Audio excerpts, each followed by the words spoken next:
Baik, selamat malam. Assalamualaikum warahmatullahi wabarakatuh. Kami dari kelompok Apotek DOS, di sini kami akan melanjutkan penjelasan mengenai program yang kami buat dengan 3 objektif yang utama, yaitu mengenai array list, lalu inheritance dan polymorphism, lalu yang terakhir itu ada input data dari kelas scanner. Langsung saja untuk objektif yang pertama akan dijelaskan oleh Saudara Wafa mengenai hapus data pada array list. Kepada Wafa dipersilahkan. Oke, baik. Di sini saya akan share screen project sistem Apotek DOS yang kami kerjakan. Nah, ya, apakah sudah terlihat? Terlihat, Wafa. Oke. Jadi di sini kan kita punya 2 user, yaitu apoteker dan pembeli. Nah, jadi pembeli di tugas sebelumnya itu kita nambahin metode untuk menambahkan data ke dalam keranjang. Nah, pada tugas yang kedua ini kelompok kita menambahkan metode untuk menghapus data dari array list. Nah, seperti dapat dilihat di layar ini, di bagian menu pembeli terdapat di metode 2 dan 4, terdapat hapus obat dan hapus seluruh isi keranjang. Yang mana ini akan memanggil metode yang dimiliki pembeli.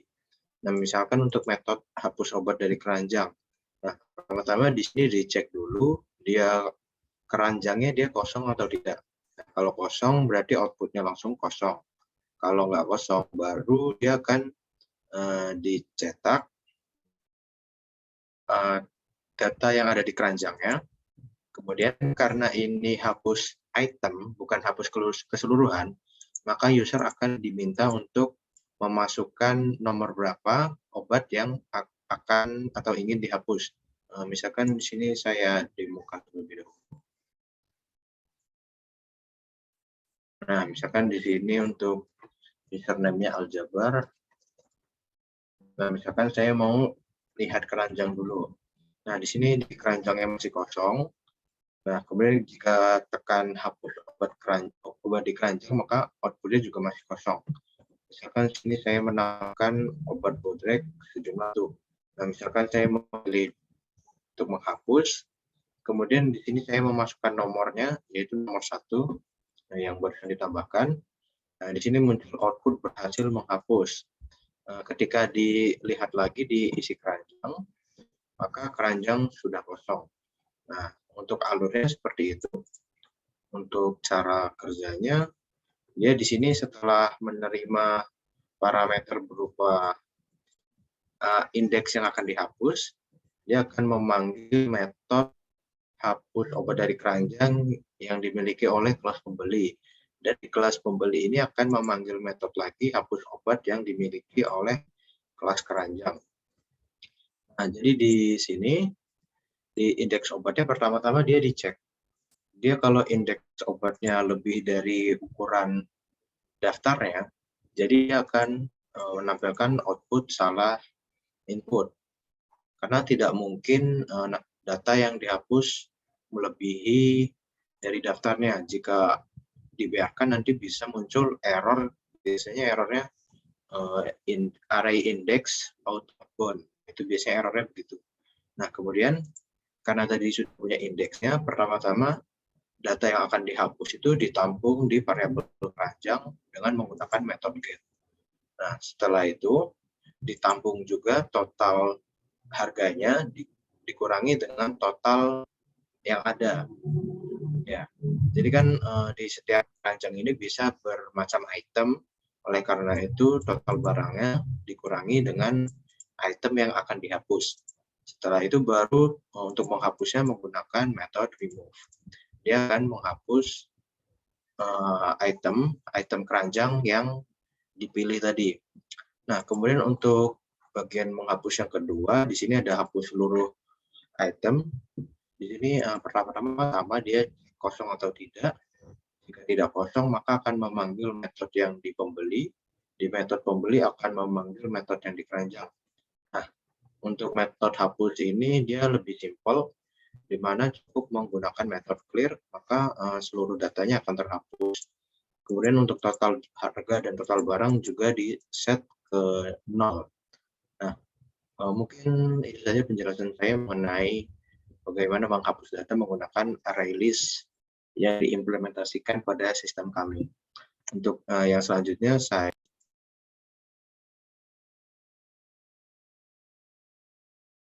Ya, baik. Terima kasih Saudara Wafa atas penjelasannya. Untuk materi selanjutnya yaitu pencarian data atau mencari data pada release akan dijelaskan oleh saya sendiri. Sebelumnya apakah terlihat? lihat Oke, jadi mungkin untuk bagian ini kita coba jalankan saja. Lalu masukkan username terlebih dahulu. Untuk fitur pencarian data pada release ini baru kami lakukan pada pembeli. Jadi kita masukkan terlebih dahulu objek pembelinya. Java. Nah, di sini sudah tertampil beberapa menu. Namun fokus kita ada pada menu 5, yaitu cari obat. Lalu kita pilih menu cari obat. Nah, lalu kita diminta untuk memasukkan nama obat. Nah, di sini misalkan kita cari nama obat yang terdapat di daftar obat itu Bodrek. Maka di sini seharusnya memunculkan informasi dari Bodrek tersebut. Kita lihat di sini tertampil ID obat 1, nama obat Bodrek, lalu terdapat harga, dan di sini juga terdapat keterangan data obat ditemukan. Baik, langsung ke source code-nya saja. Jadi pada fitur pencarian ini atau fitur pencarian pada data release ini terdapat dua metode utama, yaitu cek obat, by nama, dan cari obat. Nantinya metode cek obat ini akan digunakan pada metode cari obat. Jadi pada metode cari obat ini sesuai dengan outputnya yang akan tertampil pertama kali adalah masukkan nama obat. Nah, di sini. Jadi di sini pembeli atau user pembeli akan diminta untuk memasukkan nama obat yang akan dicari. Nah, di sini akan dimasukkan dengan fungsi input. Lalu pada metode cari obat ini juga dibuatlah sebuah variabel baru obat yang akan menampung dari cek obat by nama dan akan menampung nama obat. Nah, lalu jika ditemukan ataupun valid data obatnya, di sini terdapat percabangan. Jadi jika obat tidak sama dengan nol, artinya data tersebut ada atau eksis, lalu sistem akan menampilkan data obat ditemukan sesuai dengan kode outputnya di sini. Nah, baru akan menjalankan fungsi cetak obat. Nah, cetak obat terdapat pada kelas obat, yaitu akan menampilkan ID obat, lalu nama obat sesuai dengan ini, nama obat, lalu terdapat juga harga obat. Nah, selanjutnya jika tidak ditemukan maka akan menampilkan sistem out data tidak ditemukan. Nah, selanjutnya metode yang kedua yaitu cek obat by nama atau metode yang digunakan oleh metode cari obat. Jadi di sini dengan nilai yaitu awal string nama obat dan pada metode ini akan dicek setiap obat pada release pada daftar obat. Nah, jadi untuk setiap item obat pada obat ini akan dicek. Nah, jika nama obat atau misalkan yang diketikkan user ini sesuai dengan ada yang di daftar obat, maka akan menampilkan. Dan pada pencarian ini, karena menggunakan equal ignore case, maka untuk kasus uppercase atau lowercase itu diabaikan. Jadi misalkan di sini user mengetikkan Bodrex, padahal sebenarnya nama obat yang di sini adalah Bodrex dengan B kapital, maka ini tidak akan berpengaruh karena menggunakan fitur atau fungsi dari equal ignore case yang return nantinya akan item obat, menggunakan item obat. Nah, jika tidak ada, maka akan mengembalikan nilai 0. Mungkin sekian penjelasan mengenai pencarian data pada program yang kami kembangkan pada saat ini. Untuk penjelasan selanjutnya, saya serahkan kepada Saudara Afan. Pada Afan, dipersilahkan. Ya, baik. Terima kasih Saudara Edu, izin share screen. Sebelumnya, apakah sudah terlihat? Sudah terlihat. Ya, jadi saya di sini akan menjelaskan variable parent atau super dari kelas yang kami gunakan, yaitu user, dapat menerima objek child dari subclass-nya. Dan kemudian saya akan menjelaskan tentang instant of ya. Ya, di sini saya menggunakan sebuah tes kelas baru yang saya beri nama tes kelas. Kemudian kita akan mengecek apakah variable parent ini bisa digunakan untuk menerima objek dari child class. Di sini contoh yang pertama itu kita membuat sebuah objek dari kelas pembeli menggunakan variabel dari kelas pembeli itu sendiri. Dan dari sini berhasil. Namun contoh yang kedua ini kita membuat objek dari kelas pembeli menggunakan variabel dari kelas induknya atau user. Di sini berhasil. Namun jika kita saya hapus komennya, jika kita membuat objek dengan kelas user menggunakan variabel kelas pembeli, di sini maka akan terjadi kesalahan atau error karena di sini kelas subkelasnya atau anaknya itu tidak bisa dibalik gitu, atau dari kelas parent itu tidak bisa memakai variabel dari kelas child-nya atau kelas anaknya. Maka ini akan seperti ini, error. Dan contoh kedua ini apoteker juga sama. Di sini user apoteker dan ininya adalah anak dari si parent-nya, parent class. Dan ini berhasil, namun jika yang ini tidak berhasil atau dia akan mengalami error gitu. Nah, kemudian yang itu adalah tadi contoh dari parent subclass yang bisa diterapkan nantinya jika dipakai di program kami. Namun untuk saat ini belum ditambahkan ke program main utama, dan selanjutnya kita akan membahas tentang instant of. Nah, sebelumnya instant of di sini adalah salah satu keyword yang digunakan untuk membandingkan suatu kelas. Apakah inisiasi dari suatu kelas tersebut benar atau tidak. Dari hasil perbandingan tersebut akan menghasilkan nilai boolean berupa true or false, atau benar atau salah. Di sini kita akan mengeceknya dengan cara cout kelas objek pembeli satu ini apakah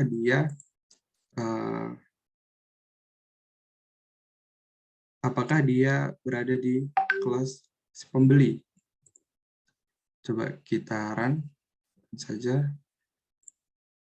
Dan objek apakah dia kelas dari user, apoteker 1 apakah dia kelas dari apoteker, objek apoteker 1 apakah dia masuk ke dalam kelas dari user. Di sini jika dijalankan nilainya maka akan benar atau true, yang berarti memang si objek ini itu berada di dalam kelas si pembeli gitu.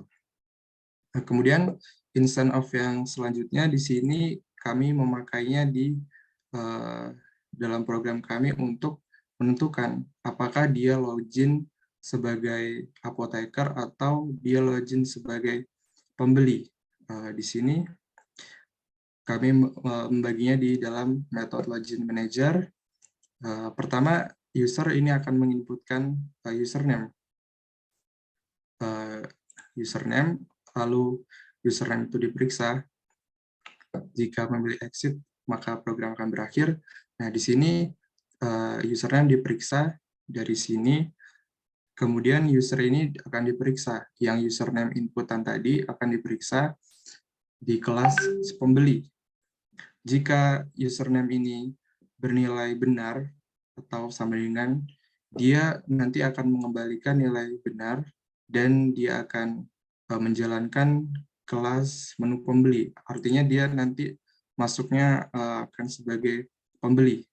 Kemudian jika pada bagian ini dia username-nya apoteker, maka dia akan mengecek, user akan mengecek apakah user itu username yang diinputkan tadi berada di kelas apoteker. Jika bernilai benar, maka akan menjalankan menu apoteker, atau dia masuk sebagai kita masuk ke dalam sistem sebagai apoteker. Dan jika tidak ada salah satu pun yang dari kelas pembeli dan apoteker, maka username tidak dapat ditemukan. Mungkin kita akan demo sedikit untuk contoh dari instant of-nya. Nah, di sini jika kita masukkan Avan, ini kan Avan ini sebagai kelas di pembeli, maka dia nanti akan masuk ke sebagai pembeli seperti pada yang saya jelaskan tadi. Namun jika coba kita save, di sini apotekernya Waluyo. Nah, dia akan masuk sebagai apoteker karena instant of-nya mengecek di kelas pembeli dan apoteker. Ya. Mungkin cukup sekian yang dapat saya sampaikan. Saya kembalikan ke Edu sebagai moderator. Terima kasih. Baik, terima kasih Saudara Afan. Penjelasan selanjutnya yaitu mengenai virtual invocation akan dijelaskan oleh Saudara Aljabar. Kepada Aljabar, dipersilahkan. Baik, izin untuk share screen. Dan kemudian saya akan membahas tentang polymerism pada program kami ini. Sedikit tentang polimorfisme. Polimorfisme ini adalah sebuah konsep pada OOP di mana kelas memiliki banyak bentuk metode yang berbeda meskipun nama dari metodenya sama. Jadi maksud dari bentuk ini adalah isi dari metode yang berbeda, namun tipe data dan parameternya berbeda. Jadi polimorfisme pada program kami ini ada dua macam. Yang pertama itu menggunakan metode overloading dan yang kedua itu menggunakan metode overriding. Pertama saya akan bahas untuk metode overriding. Metode overriding ini menggunakan sistem inheritance. Seperti yang kita tahu pada program kami ini, kelas user ini merupakan induk kelas dari kelas apoteker dan kelas pembeli. Jadi bagian override-nya ada di sini, ada di metode void cetak info ini. Kemudian kita tuliskan lagi di sini di kelas anaknya. Bedanya di sini juga menggunakan superclass atau metode dari kelas induk, namun ada ditambah outputnya cetak data apoteker. Kemudian untuk kelas pembeli bedanya ada di output cetak pembeli dan memanggil metode lihat keranjang. Langsung kita jalankan.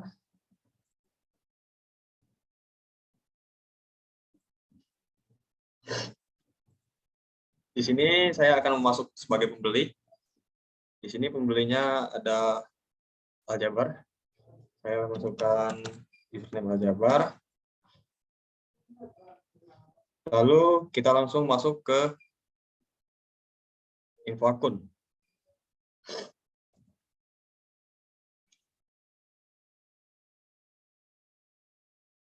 karena saya masuk sebagai pembeli, maka metode yang dipanggil adalah dari kelas pembeli ini, yang ini. Seperti di sini, dia menampilkan isi keranjang. Dapat dipastikan pada ini yang dipanggil adalah kelas pembeli. Dan saya akan mencontohkan jika metode pada kelas pembeli dihapus.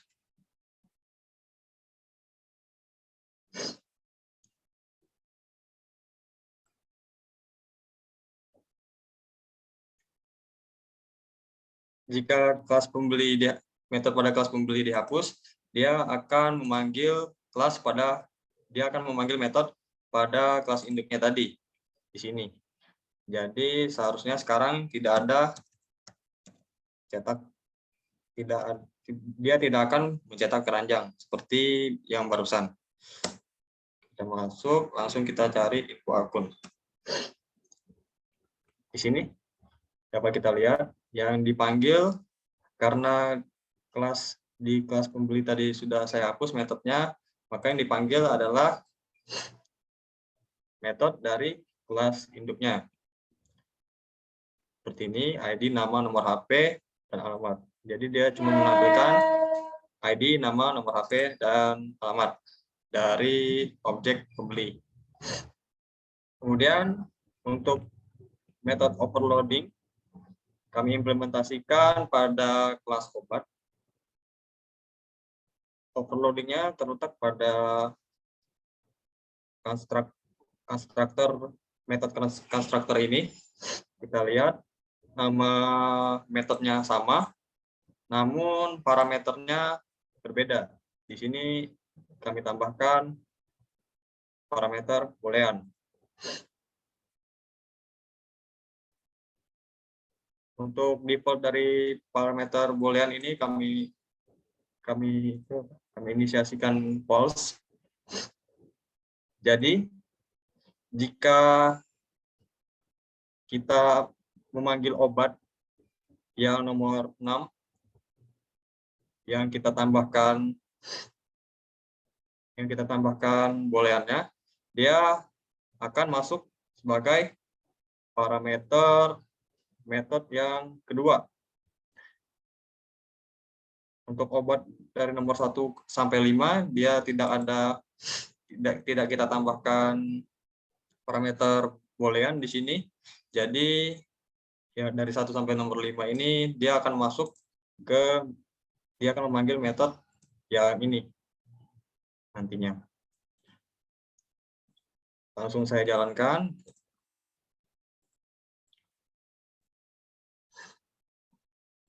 Kita masuk sebagai pembeli lagi. Kemudian cari obat. Kemudian kita masukkan yang ini dulu, yang merupakan obat keras, yang kita tambahkan parameter obat keras tadi. Kita masukkan nama dari obatnya, kita daftarin.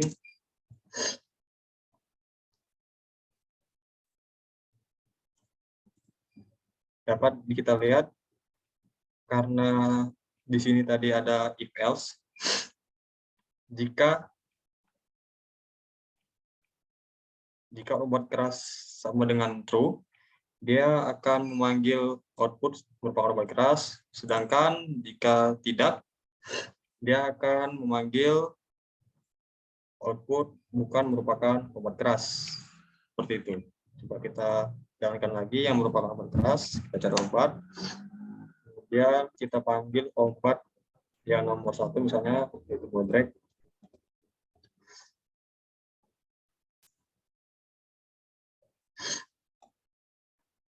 Seperti ini dapat kita lihat dia menghasilkan output bukan merupakan obat keras. Mungkin cukup untuk bagian polimorfisme. Saya kembalikan ke moderator. Baik, terima kasih Saudara Aljabar atas penjelasannya. Lalu penjelasan yang terakhir mengenai input data kelas scanner akan dijelaskan oleh Saudara Satrio. Kepada Saudara Satrio dipersilahkan. Baik, kemudian yang materi terakhir adalah materi tentang scanner. Jadi saya screen. Bentar.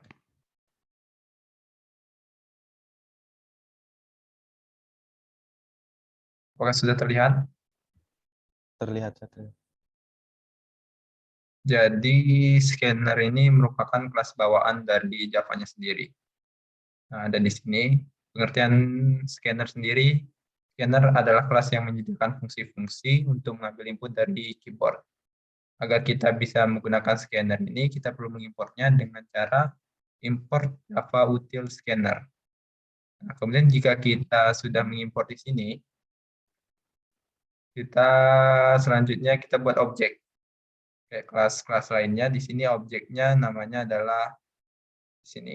Objeknya namanya input. Kemudian sistem in ini biar inputannya masuk ke keyboard. Kemudian kalau untuk penggunanya sendiri, di sini ada yang pertama, di sini masukkan username Anda di bagian sini.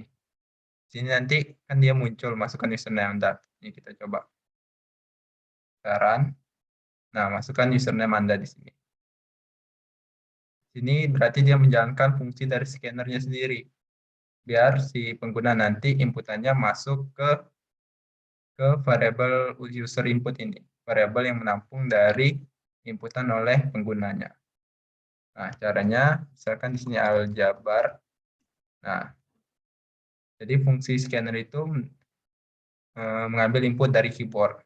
Inilah fungsi dari scanner tersebut. Kemudian selanjutnya ada lagi. Nah, kalau di sini kan jika kita ngisinya scannernya exit, dia program berakhir. Jika ngisi username-nya pembeli, dia menjalankan metode menu pembeli. Jika memasukkan username apoteker, dia masuk ke menu apoteker. Selanjutnya di sini juga fungsi scanner dijalankan di sini. Nah, di sini nih jika kita sudah masukkan username dari pembeli tadi, di sini kan muncul Anda masuk sebagai pembeli dan kita disuruh pilih menu. Fungsi scanner di sini kita menjalankan di masuk variabel pilihan sebagai penampung dari inputan oleh pengguna tersebut. Kemudian contoh lainnya di sini masih ada lagi di bagian bawah.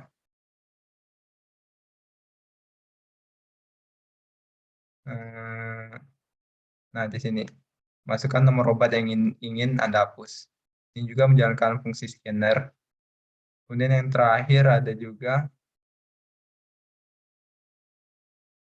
nah di sini juga. Ada pilihan menunda, masih ada lagi di bawahnya. Jadi fungsi scanner intinya adalah untuk menyediakan fungsi-fungsi mengambil input dari keyboard oleh pengguna. Biar dia disimpan dalam suatu variabel dan bisa dijalankan sebagaimana fungsinya. Mungkin sekian penjelasan dari saya kembalikan ke moderator. Baik, terima kasih Saudara Satrio atas penjelasannya. Jadi itu tadilah perkembangan proyek dari kelompok Apotek DOS dari kelompok kami. Jadi banyak sekali sebenarnya pengembangan yang dapat dilakukan, misalkan pada penghapusan data, ditambahkan fitur atau algoritma baru, yaitu misalkan tadi jika kita lihat Saudara Wafa menjelaskan itu hapusnya itu misalkan kita memiliki 2 baud rate, maka kita juga akan menghapus 2 baud rate tersebut.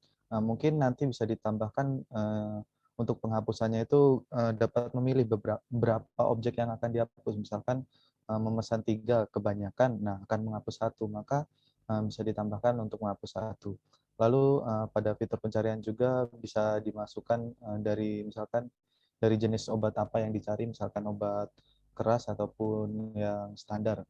Lalu untuk variabel parent juga bisa ditambahkan dari jenis obat. Mungkin ada teman-teman lain yang ingin menambahkan? Baik, jika tidak ada, sekian penjelasan dari kelompok kami. Jika terdapat salah kata kami mohon maaf.